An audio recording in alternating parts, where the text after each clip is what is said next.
Hi, friends. I know you guys haven't seen me do like a long form talking video. That hasn't been a vlog in a while, but I'm back. Today, we're going to be talking about Captain America's Civil War.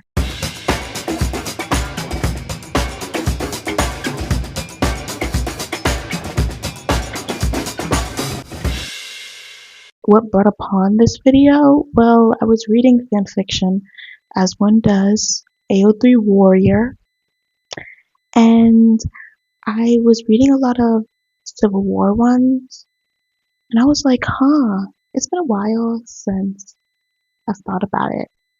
So why don't I talk about it on my YouTube? It would make a good video. Now, I might be a little bit rusty and forget some things because it has been 4 months since I watched it and I don't have the opportunity to rewatch it. So we're just gonna go with the flow. Anyway, let's get into it. Okay, so to start off, we're gonna be talking about what the Accords were and how it kind of started the conflict a little bit, but also like Bucky Barnes started a conflict, I guess. And also, I'm looking down because I have some notes on here. The Sokovia Accords was a treaty by the UN, brought upon by the UN to regulate and register enhanced people and organizations like the Avengers. How were they going to regulate and how were the enhanced people going to be registered? Well, we were going to require a bio register with like DNA or like a fingerprint. And you know what that means? That means no more secret identities for somebody like Daredevil or Spider Man. So this was going to enhance people. What the treaty also required was that the Avengers had to get authority and permission by the UN to go to like different places, or maybe different countries and stuff like that, which overall is going to do more harm than good. And I understood why the UN brought the Accords up in conversations, but what they were giving us wasn't really good, you know? So if it wasn't really good and it wasn't like a good baseline to even like sign, they might then why would Tony agree with it? And why did Cap not? Tony agreed with it because of the guilt he was feeling, because of what the Avengers did, which yes, they were helping people and stopping casualties, but they also brought a lot. People are obviously going to get hurt in battle and things as such, and no matter how many civilians you save, there's going to be some casualties. And what just happened in Ultron and Sokovia, and now on the mission with Wanda, even though she did not mean to do that, it's bad press and it did not look good for the Avengers. So something needed to be done. Alas, the Accords were born. Okay, let's talk about the second most important thing that pushed the Civil War, which was Bucky Barnes. Because to me, the Accords weren't as big as I wanted it to be. I felt like we could have focused more on it. So, after they got to Austria, where they were going to sign, and after the king was killed, after King T'Chaka was killed, it was focused on Barnes and Cap wanting to protect Barnes. We weren't really focused on the Accords anymore. I wish it was big, but I wish the Accords were used more, you know? I think they were kind of just like a stepping stool to getting the Avengers in Austria. But low-key, we could have done anything to get them there. And Zemo would have still, tried to do that. But alas, that's basically like I just wish the Accords were used more. I felt like it was wasted potential, especially because they got reappealed eventually, which is good, but it felt like wasted potential. Because I felt like even like Spider-Man: Homecoming, from what I remember, they didn't really do anything with it. Peter still had a secret identity, so it's like if the Accords were,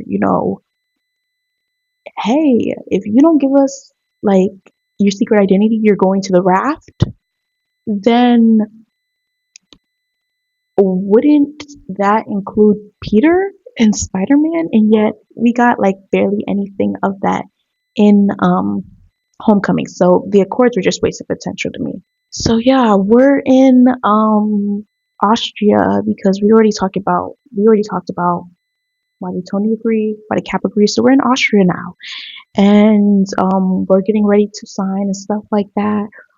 We see our woman Black Widow. The cheers are very big, and T'Challa talking, and then all hell breaks loose. We see Bucky Barnes killing the king of Wakanda, and everything just goes insane. Let's talk about them hunting Bucky and stuff like that, and both sides, basically Cap's side and then Tony's side. I see where Tony was coming from when it came to Barnes. I know he wasn't in the right, but from what the information he had, he was doing what it needed to do. There was somebody who killed a king. He's a terrorist. So guess what? He needs to go into custody. There was no alibi for him. And even though it's not right at all actually, with the information they had, it's what they thought they needed to do. And Cap had more privilege because he knew Bucky before Hydra. He knew Bucky. Bucky was his day one. So of course he's like, oh, if Bucky was in his right mind, he would never do this. So yeah, he's gonna protect his best friend. I don't fault him for that. But also we gotta look at everybody else's point of view. Which also, looking at point of views and nuance, let's talk about Wanda.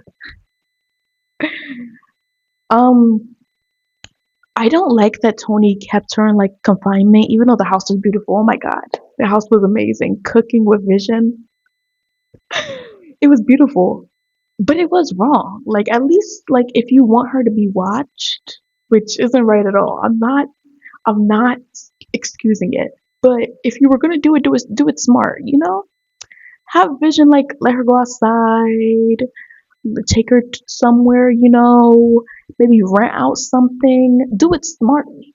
Get some clarification on if Wanda was a kid or not because I was looking this up when I was for my talking points, and people are saying she's 27. So when like they're in the conference room and they're talking about, oh, she's just a kid, Tony. Give me a break. Wanda, what about Wanda? She's fine. She's confined to the compound currently. Vision's keeping her company. Oh, God, Tony, every time I think What you is see 100 things the right acres way. with a Lepo? It's got a screening room. There's worse ways to protect people. Protection. Is that how you see this? This is protection? It's internment. She's Tony. not a U.S. citizen, and they Oh, don't come grant on, visas to Tony. weapons of mass destruction. She's a kid. Give me a break! I'm doing what has to be done to stave off something worse. You keep telling yourself that. And stuff like that. Is she not 20? Oh, Cap, I feel like he was just using she's just a kid to his advantage or to want his reasoning, and stuff like that. Or, because if she was just a kid and you saw how she just went through her brother's death, she was at Hydra, she obviously needed time. You know what you could have done? Not taken her on that mission. Not taking her on that mission. Put your foot down. Say, you're not going on the mission with us. But you took her there. You took her there. And all hell broke loose. So it's just beyond me. You know what I'm saying? Like, don't use it to your advantage. Stick by that rules. Okay, let's talk about one of my favorite things this whole movie. Peter introduction. Now, If you couldn't tell, I love Spider-Man. I love Peter. I love Tom Holland. Even though, like I said, I got into the MCU very late. I got into it last year, so 2025, during the summer. And I've always loved Spider-Man. Spider-Man was always my number one because he's just every kid's like childhood hero. And I know like Tom Holland's Peter gets a lot of bad rep because they see him as a mini Tony Stark, and he was relying on Tony a lot in his movie. But I loved how they introduced him, and even though a lot of people hate it also because they thought He should have been introduced with, usually how we get the Ben tragic backstory, we get the flashbacks, and we actually get to see what he went through during Ben's death. No, no, no, no, no. We've seen that 100 times. Give us something new, and that's what they gave us, and I really liked it. Oh, I don't think I mentioned this, but Tony was dead wrong for bringing Peter. If I didn't mention it, that's a child, and you kind of blackmail him, or like didn't give him the choice, pulling out his like secret identity. I know who you are. You gotta come to Germany with me, and making him fight super soldiers and adults because you need somebody in your team. Are you cool?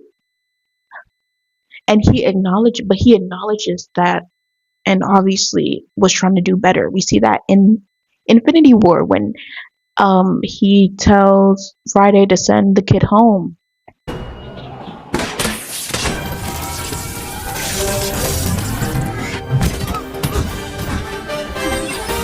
Mr. Stark, it smells like a new car in here.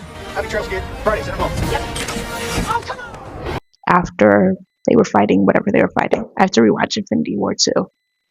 One of my favorite parts of the movie is in this like whole scene when Tony and him are in Peter's room, and he's like, I can't go to Germany. I can't go to Germany. Why? And Tony's like, why? I've got I got homework. And then Tony's like, I'm just gonna pretend like you didn't say that. I'm being. He was so geeky and like awkward and like, just frazzled. It made me connect with him, and stuff like that, because I feel like I'm like that a lot. So it was just very like amazing. I loved it. Let's talk about Germany, where hell is beginning even more. The fight was amazing. Peak cinema, if I may. My favorite part of the fight, well, my favorite line is "Underoos." That was amazing. And then Peter just beating the absolute shit out of Bucky and Sam. That's where we also got like our first Sam Bucky clips, if I'm being honest. The banter.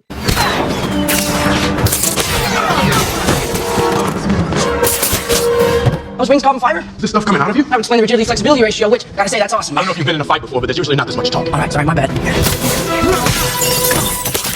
Guys, look, I'd love to keep this up, but I've only got one job here today, and I gotta impress Mr. Stark, so I'm really sorry. You couldn't have done that earlier? I hate you.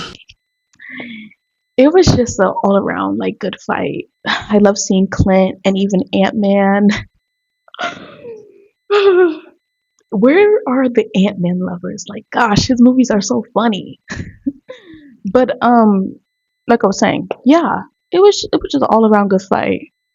But Natasha switching teams really had me astronomically like gone. I was like, Natasha, are you kidding me? What are you doing? Natasha, no. Like I was gone and I was upset. I was like, gosh dang it. Why are all the Tony soldiers just like falling? My gosh. But the scene ends with Bucky and what's the name? Steve getting out of there. What really got me though was Rhodey being paralyzed because of it. Cut the cameras. Dead ass. I love me some Rhodey. Boom, you looking for this?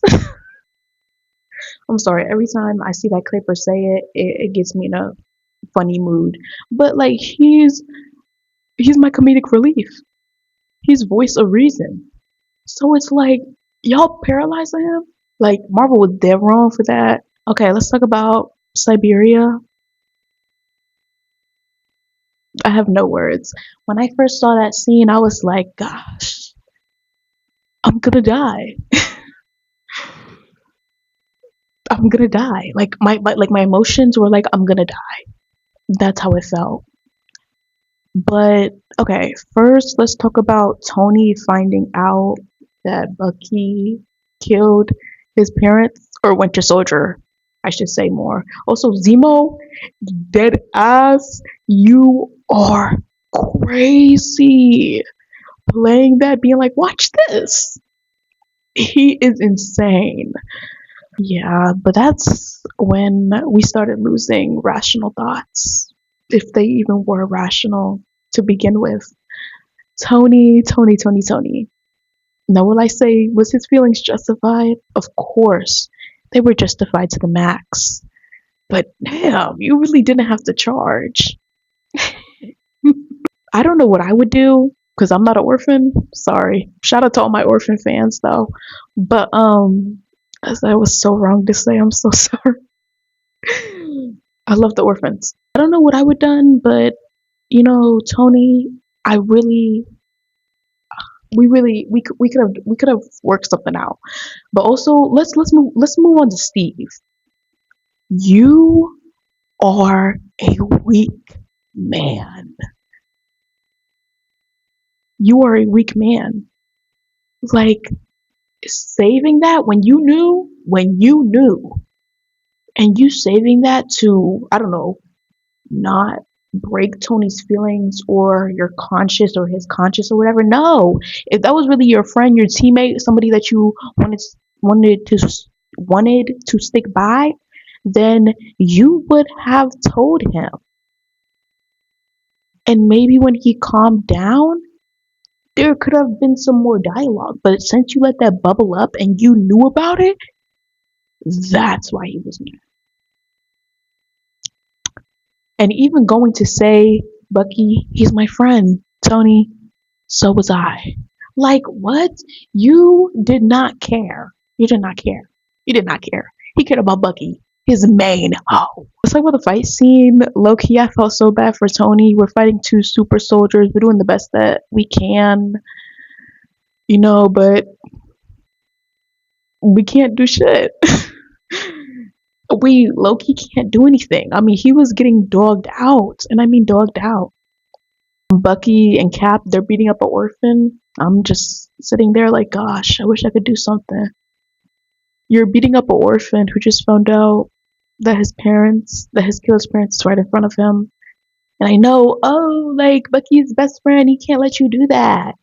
You couldn't let him get one good hit in, just one. And I love Bucky Barnes, misunderstood king. But it's like, my gosh, let Tony get one hit. That's all I count for. That's all I count for. You could have like let him get a couple, and then pull him off to like that's enough. That's enough. Maybe I'm tripping, but I don't see a big problem. They were also dead wrong for leaving Tony in Siberia. It's cold up there. It's cold, and y'all just left him. Didn't even call nobody nothing. Y'all just left him. Gosh, or some bad like I'm not even talking about Bucky because Bucky barely knows Tony, right? Steve, you're a bad friend. You're a bad friend. And do I love Stony with all my heart? I read it a lot, yes, but you're a bad friend. That's just it. But everybody has faults. It's about if you're working towards them.